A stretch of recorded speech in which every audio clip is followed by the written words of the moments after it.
Hello hello guys, welcome to my channel. कैसे हो आप लोग? आई होप आप सब अच्छे होंगे, आपकी पढ़ाई बहुत अच्छी चलेंगी। In this video I am going to tell you जिसका सीटेट एग्जाम क्वालिफाई हो गया उसके बारे में भी, और जिसका सीटेट एग्जाम क्वालिफाई नहीं हुआ उसके बारे में।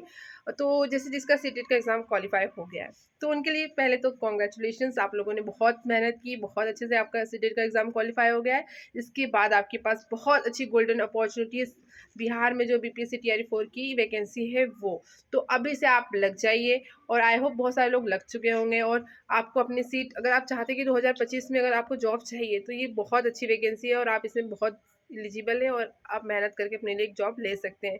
और दूसरी बात की केवीएस वगैरह है तो इसमें भी आप अप्लाई कर सकते हैं, बट मेरे हिसाब से तो फर्स्ट आपके पास जो जॉब आ रही है, जो भी अपॉर्चुनिटी आ रही है उसको ग्रैब कीजिए। अगर आप यूपी में जॉब चाहते हैं, यहाँ वैकेंसी का कोई भी मतलब दूर दूर तक ठिकाना नहीं है कि आएगी कि नहीं आएगी, तो आप उसके चक्कर में मत लीजिए। आपको मतलब जो आपको अपॉर्चुनिटी मिल रही है, जो जॉब मिल रही है उसको आप लीजिए, उसको ग्रैब कीजिए। उसके बाद फिर आप जॉब स्विच करते रहिए ना, बहुत सारे एग्जाम दे सकते हैं, बट जो मिल रहा है पहले उसको ले लीजिए कि गवर्नमेंट जॉब के लिए वैसे भी बहुत कंपटीशन है, आप तो जानते हैं। और सेकेंड थिंग, जिसका एग्ज़ाम नहीं क्वालिफाई हो वो क्या करे?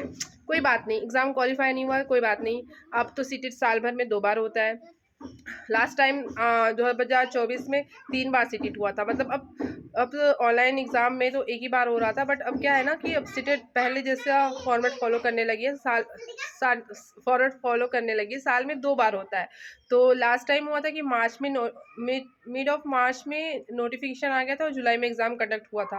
तो इस बार भी ऐसा ही होगा कि मार्च या मिड ऑफ मार्च या एंड ऑफ मार्च में आपका नोटिफिकेशन आ जाएगा और जुलाई में एग्ज़ाम होगी। सो आप अभी से अपना कंटेंट तैयार करना शुरू कर दीजिए। अब वैसा नहीं है कि जैसे पहला होता था ना कि आप प्रीवियस ईयर कर लो और प्रीवियस ईयर पढ़ लो, 10 दिन में 5 दिन में सीटेट का एग्ज़ाम निकल जाएगा। तो अब ऐसा नहीं होता है। अब सारे क्वेश्चंस देखिए, 15 दिसंबर का जो पेपर आया था कितना लेंदी पेपर था, एक पेज के तो सिर्फ क्वेश्चंस थे, और उसको उसमें भी पूरा कंसेप्चुअल बेसिस पे था।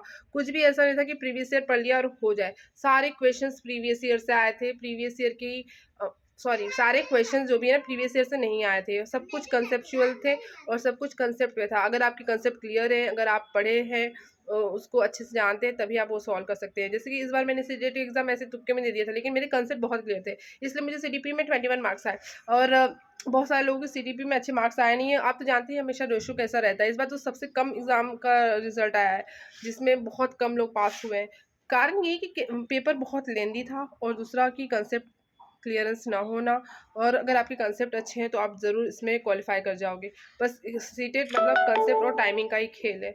तो आप बस इस चीज़ों पर फोकस करिए कि कंसेप्ट क्लियर करना है और आपको टाइम मैनेजमेंट करना है। सीटेट एग्ज़ाम में ना बहुत सारे लोग का टाइम मैनेजमेंट नहीं होता, इसलिए वो एग्ज़ाम नहीं निकलता है।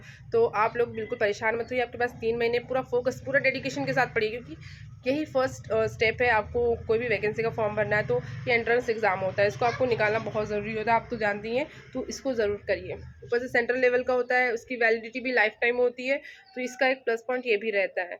तो फिर आपका एग्ज़ाम जुलाई में होगा, तो अब आप बिल्कुल लग जाइए पढ़ने के लिए। अब इधर उधर मत देखिए, पढ़ने के लिए लग जाइए।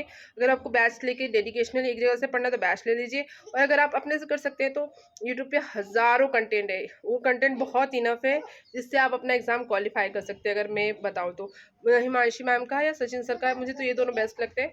और एक गार्गी मैम है जो सीडी भी अच्छा पढ़ाती है, वो भी आप देख सकते हैं। मतलब ऐसे बहुत सारे टीचर्स अच्छे होते हैं, बस अंडरस्टैंडिंग लेवल का रहता है कि आपको किस टीचर से पसंद आता है। तो आप वो उसके अकॉर्डिंग अपनी पढ़ाई स्टार्ट कर दीजिए। चलिए इसी के साथ मिलते हैं नेक्स्ट वीडियो में। Bye bye guys, thanks for watching.